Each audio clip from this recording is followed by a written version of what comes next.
Right now, your company's executives are probably sitting in some boardroom, and they're just aggressively trying to figure out how to integrate this new AI model that can, literally reason like a human being. Right. Meanwhile, like 3 floors down, your IT department is just quietly panicking because the software that's holding your entire payroll data together is this abandoned, unpatchable piece of code from over a decade ago. Yeah, it really is the defining contradiction of modern enterprise tech. I mean, we are building these towering futuristic skyscrapers right on top of a foundation that is basically crumbling into dust. Exactly. And that split-screen reality, that's our mission for you today on this deep dive. Yep. We're drawing from a really dense, fact-packed August 2026 update from Tech Talks with Kinsoft, and we're going to navigate the absolute whiplash between these incredible democratized AI breakthroughs, which are changing the world by the hour, and the, frankly, terrifying forgotten vulnerabilities lurking in the everyday plumbing of our digital infrastructure. Because if you're only paying attention to the shiny new models, you are entirely missing the hidden catastrophic costs of running them on top of legacy systems. Okay, let's unpack this by starting at the absolute bleeding edge, right? Yeah. The frontier. Because the future is not just arriving faster than anyone predicted, it's arriving far, far cheaper. It really is. So on July 24th, Anthropic released Claude Opus 5. According to the Kinsoft update, this model claims a new state-of-the-art on frontier reasoning benchmarks. Plus, their behavioral audits rate it as the most aligned model they've ever shipped. Which is huge on its own. Right. But here is the detail that made me do a literal double take, the pricing. It is $5 for input and $25 for output per million tokens. What's fascinating here is that this is the exact same price as the previous generation model it replaces. Wow. Yeah, they also released a fast premium mode, but that flat baseline pricing for state-of-the-art reasoning, it's just a massive market disruptor. So before we get into the market impact, let's ground those numbers for the listener. Because, words like tokens and input versus output, it can sound like abstract math. What does a million tokens actually look like? Okay, so think of a token as roughly 3/4 of a word. Okay. So a million tokens is about 750,000 words. If you were to feed the AI the entire text of the Harry Potter series, like from the first book to the absolute last, that's roughly a million tokens. Okay, so for $5, I can upload the equivalent of 7 thick novels for the AI to read and process. Exactly. But why is the output, like the answer, it actually gives me price 5 times higher at $25? It really just comes down to the mechanics of how these models compute. Input is relatively cheap because the model processes the text you upload in parallel. It just encodes it into its memory space. Right. But output is generative. The model has to predict every single word one by one sequentially. So it takes significantly more computational power and time to generate new text than it does to just read existing text. That makes perfect sense. But the fact that Anthropic is keeping this price flat while vastly increasing the model's reasoning capabilities, that feels like a watershed moment. Oh, absolutely. Like if I priced an AI project 6 months ago and shelved it because it was just too expensive, is it like I decided not to buy a sports car and today I woke up to find they're selling them for the price of a bicycle? That's a great way to put it, yeah. It completely upends the build versus buy math. Right. Because earlier this year, businesses were deciding they couldn't afford to buy API access to frontier models at scale, so they were looking into building smaller, cheaper workarounds. Makes sense. But today, capability is spiking exponentially while the cost floor is just dropping out. You quite literally have to tear up your IT budget from 6 months ago and price it all over again this week. And Anthropic isn't the only one dropping bombs on the market right now. Over that same weekend, China's Moonshot AI released the open weights for their new model, Kimi K3. Yes. The scale here is staggering. 2.8 trillion parameters. Is the largest open weight release in history. And we should probably clarify what open weights means mechanically, right? Yeah, let's do that. So unlike Anthropic or OpenAI, where you just rent access to a model through an API, Moonshot is essentially giving developers the core mathematical architecture, the weights of Kimi K3. Okay. This means an organization can take that massive 2.8 trillion parameter model and self-host it on their own internal servers. And the immediate assumption is that this is perfect for data sovereignty, right? Yeah. Like if you are a massive bank or a healthcare provider with really strict data residency laws, Exactly. you legally can't send your proprietary data out over the internet to a third-party cloud. No. So self-hosting Kimi K3 gives you frontier-class AI without the data ever leaving your building. But I have to push back on this a bit. Go ahead. We're talking about a model built by China's Moonshot AI. Is a highly regulated U.S. healthcare provider really going to feel secure downloading and self-hosting a massive Chinese open-weight model? Doesn't that just trade like a data privacy risk for a geopolitical risk vector? It absolutely shifts the risk profile. And, any compliance officer would have a complete field day with it. Right. But even putting geopolitics entirely aside, the infrastructure reality of hosting a 2.8 trillion parameter model is just a monumental headache. How so? Well, parameters are essentially the artificial synapses of the model.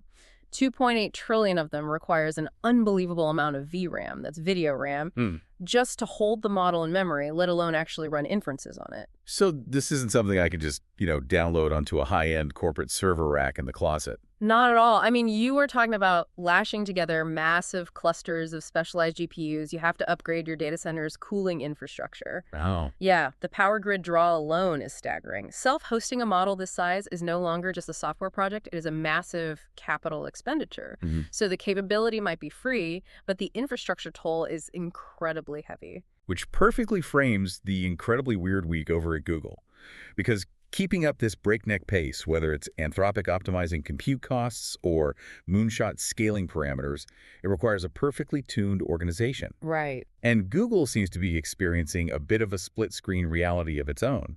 On July 21st, Google shipped Gemini 3.6 Flash. Right, and Flash is their designated tier for fast, cheap, workhorse AI. Exactly. And the specs are impressive. It boasts a 1 million token context window, and they even launched a variant specifically trained for cybersecurity workloads. So it looks like they are moving at light speed. On the surface. But here's where it gets really interesting. 2 days later, on July 23rd, Axios drops a report revealing that Google's actual flagship model, Gemini 3.5 Pro, keeps slipping. It's delayed. Yep. And the reasons cited aren't technical bottlenecks. They are organizational friction, morale problems, and senior departures at DeepMind. That contrast is so vital for anyone who's mapping out an AI vendor strategy right now. Well, let's dig into that contrast. Because I look at this and I just see a classic smokescreen. Like, is it possible that the shipping velocity of these cheap workhorse models like Gemini 3.6 Flash is really just covering up the fact that Google is stalling out at the actual frontier of research? This raises an important question about how AI development actually works in practice. You have to separate engineering from science. Okay, what do you mean? Well, shipping a Flash model, which is taking an existing architecture and making it run faster, cheaper, and with a larger context window, that is an engineering optimization problem. It's incredibly difficult, sure, but it's a known path. So you're basically just refining the engine you already built. Precisely. But pushing the actual frontier of reasoning, like building the flagship Gemini 3.5 Pro, that requires genuine scientific breakthroughs. Right. It requires researchers discovering entirely new ways to train models. And scientific breakthroughs require a cohesive, highly motivated team working perfectly in sync. Which is hard to do if morale is tanking. Exactly. If morale drops, or if there's an internal culture war between shipping products fast versus ensuring model safety, the senior researchers leave. And when the researchers leave, the science just stalls. So if you're a business leader and you're betting your company's future on a multi-year AI contract, you really cannot just look at the efficiency of the bottom tier. You have to look at the health of the research division. Exactly. The high shipping velocity of those optimization models doesn't guarantee that the actual engine of innovation is healthy. It just highlights how complex and, frankly, fragile the human element behind these massive tech stacks really is. Fragile is the perfect word to pivot to the second half of this deep dive. Yeah. Because while everyone is just staring up at the AI frontier, totally mesmerized by what Claude or Gemini can do, the most existential threats to our businesses are actually hiding the boring, forgotten plumbing of the internet. Let's talk about FastJson. Yes. This is the zero-day vulnerability from the Kinsoft report that should genuinely keep every IT manager awake tonight. The report details a critical, unauthenticated, remote code execution flaw in FastJson, which is Alibaba's widely used Java JSON library. Right. And it's currently being actively exploited across the financial, healthcare, and retail sectors. So let's break down the mechanics here, because unauthenticated remote code execution, or RCE, it sounds bad, but how does it actually work? So to understand the flaw, you have to understand the software itself. A JSON library is used to parse data. In modern enterprise architecture, you have hundreds of microservices, right? Okay. Basically, servers passing data back and forth to each other constantly. JSON is the format that data is packaged in. And because Java has been the backbone of enterprise software for 20 years, FastJson is baked into the absolute deepest plumbing of millions of applications. So it's essentially the mailroom of the server, opening packages of data and just reading what's inside. That's a great way to look at it. Now, an unauthenticated RCE flaw means a hacker doesn't even need to steal a password to get into the system. Wait, really? Really? They simply craft a malicious package of data, a specific string of code, and they just send it to the server. Wow. Yeah, and when the FastJson library opens that package, the flaw in the parsing logic tricks the server into immediately executing that malicious code. So the attacker gains complete control from the outside. So what does this all mean? It sounds like realizing the foundational beams of your company's headquarters are made of rotting wood, but the contractor who built it went out of business a decade ago. That is exactly what it's like, because if we connect this to the bigger picture, the truly terrifying caveat from the report is that FastJson 1.x is no longer maintained. Right, it's reached its end of life. Yes, which means a conventional software patch to fix this vulnerability may literally never arrive. So a company running this software can't just, run a quick update and be safe. No, they can't. And it shows that quietly end-of-life software isn't just a bug, it is a distinct vulnerability class of its own. When a library reaches end of life, the original developers have moved on.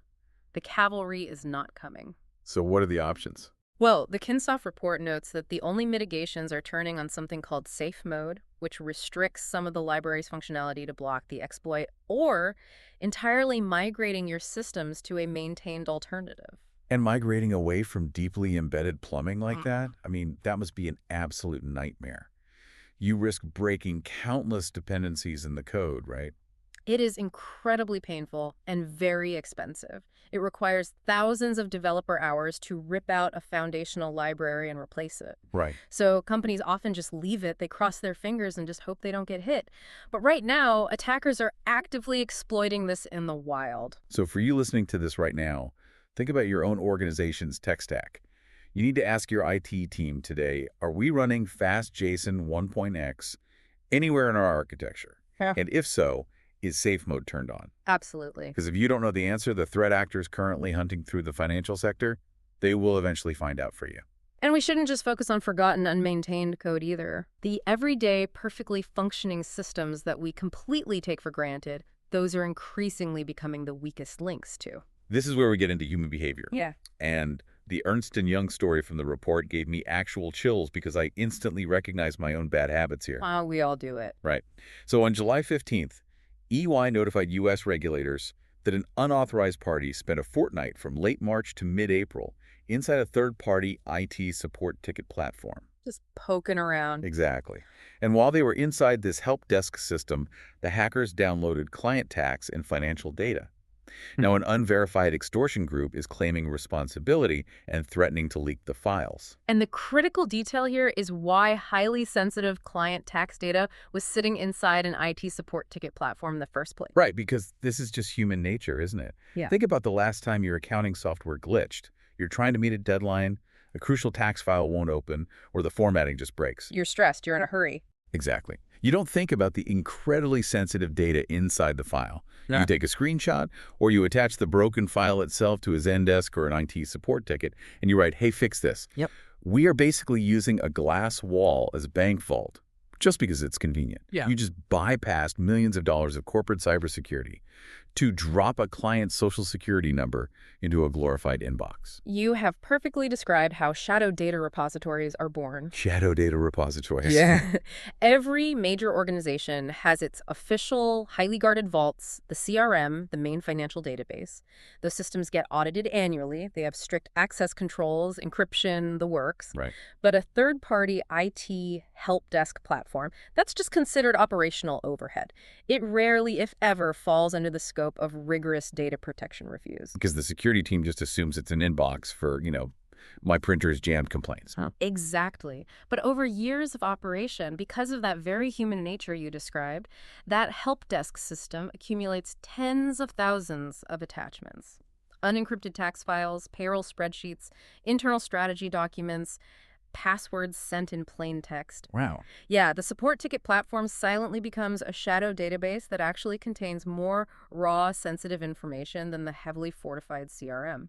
And worse, as we saw with EY, these systems are increasingly outsourced to third-party vendors, which just multiplies the risk factor. It makes you wonder, what is sitting in your company's help desk attachments right now? Yeah, Are your outsourced IT support agents inadvertently holding the keys to the kingdom? almost certainly. And when you step back and look at the whole board we've discussed today, Yeah. I mean, the unbridled pace of unregulated AI scaling up, the unpatchable legacy code woven into our financial infrastructure, and these massive shadow databases hiding in plain sight, the sheer chaos of the tech landscape has reached a boiling point. Yeah. The private sector is clearly struggling to manage this risk independently. Which means we are at the exact moment where governments are being forced to step in.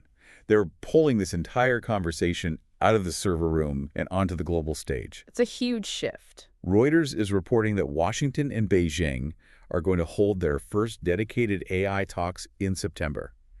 This is slated just ahead of Xi Jinping's planned U.S. visit. Right. And the agenda is heavy.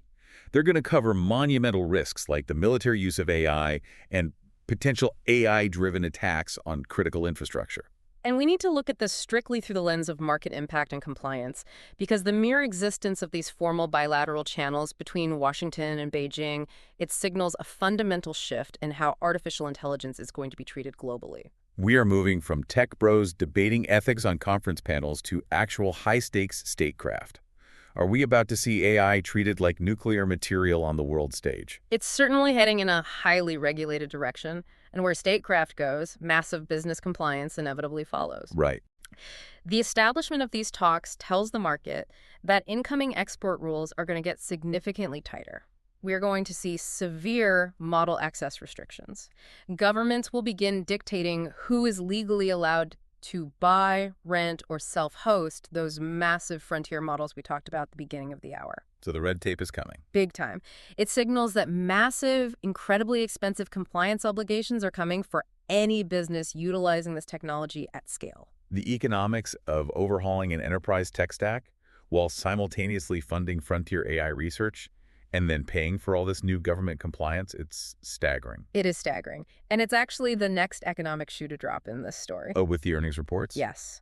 Next week brings the big tech June quarter earnings, and the market is going to be intensely focused on the AI capital expenditures from Microsoft, Meta, Apple, and Amazon. Right. The sheer amount of money they are pouring into this infrastructure is historically unprecedented. So those earnings reports will tell us if the economic reality and the revenue generation are actually keeping pace with the geopolitical and technical chaos we are seeing right now. It is a phenomenal amount of information to process. And it really paints a picture of an industry moving way faster than its own guardrails. Absolutely. So, as we wrap up this deep dive, let's just take a breath and look at the whiplash journey we just went on. Let's do it. In a single update, we've gone from the awe-inspiring reality of $5 AI models that can reason like humans all the way down into the terrifying, rotting floorboards of unpatchable Java flaws and hijacked IT support tickets. The contrast is staggering, but I want to leave you with a final thought to mull over, one that connects all these seemingly disparate threads we've discussed today. Okay, let's hear it. We know that AI models like Opus 5 are getting exponentially cheaper and wildly better at frontier reasoning. Yep. And we now know that our enterprise systems are filled with unpatchable plumbing like FastJson and massive shadow repositories of tax documents sitting in forgotten help desk attachments. Oh, they can see the collision you're setting up here. What happens when these two forces inevitably collide? Up until now, we've relied on the fact that hackers are human. They only have so much time to manually sift through thousands of help desk attachments or manually probe legacy systems for FastJson vulnerabilities. Right. But what happens when cheap reasoning AI is unleashed by bad actors? Will we soon see these frontier models used to automatically hunt down those forgotten help desk attachments and exploit those unpatchable libraries at a massive automated scale? When AI reasoning scales up, the human bottleneck in cyber attacks completely disappears. You essentially have an automated, tireless hunter probing every inch of that crumbling foundation we talked about. Well, that is a genuinely unsettling thought to end on. But it is exactly why we need to understand the whole picture, not just the shiny new releases. The landscape is moving incredibly fast, and the foundations are way more fragile than they appear. Thank you for joining us on this deep dive. Stay curious, go check your own tech stack seriously, ask about that FastJson library, and check your IT ticket attachments today. And join us next time as we keep unpacking the future.